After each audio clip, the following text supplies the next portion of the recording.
Coordinated public testimony denounced CEO Roberto Jiménez. Activists complained the CEO did not exemplify social housing values and demanded he undergo an evaluation and resulting training.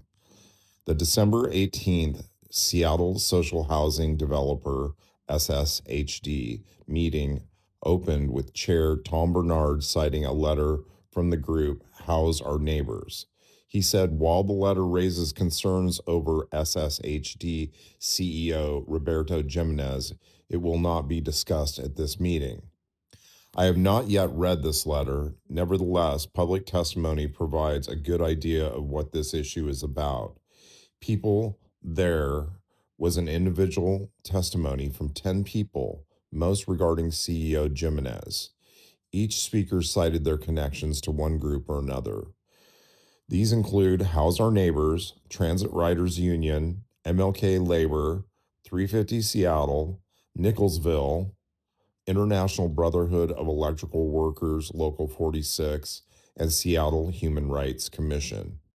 Others introduced themselves as canvassers and door knockers for the effort which successfully passed social housing. There was also praise for Mayor-elect Katie Wilson, suggesting these folks worked on her campaign in an apparent organized denunciation of Jiménez.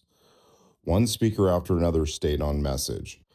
The overall script, articulated through individual testimony, was about how tens of millions of dollars are coming soon and Jiménez should not be leading because he does not have a good relationship with the board. Another repeated claim is how Jiménez does not fit the values of social housing. These values include stated notions of equity, climate justice, social change, and general identity politics. Each speaker repeated the message of how the CEO must undergo a formal evaluation resulting in needed training with relating to the board and the social housing movement at large. Phil Lewis introduced himself as a co-chair of the Seattle Human Rights Commission, but then followed with a disclaimer that his testimony was in a personal capacity. Lewis shared his deep belief in equitable and thriving social housing in our community in Seattle and the wider country. He was concerned about the lack of accountability and harm over SSHD leadership. Lewis then delivered the day's keynote.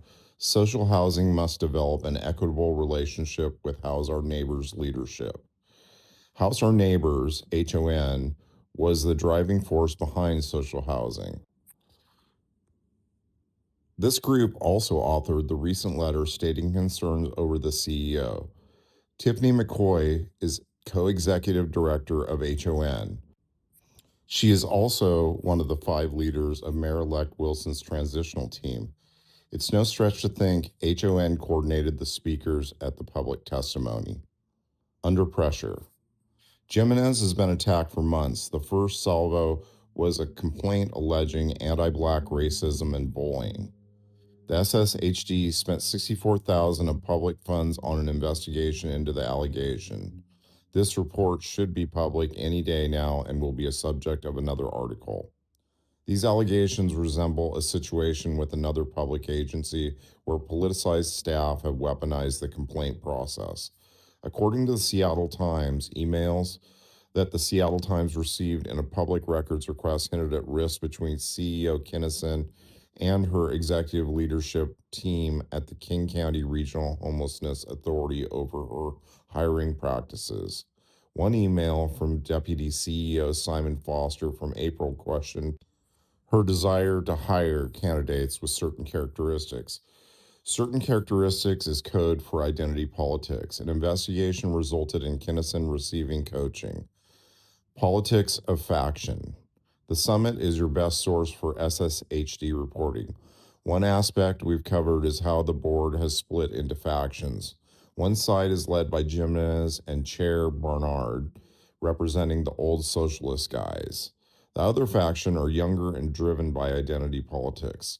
This sentiment goes beyond the Social Housing Board and now defines the city's political establishment.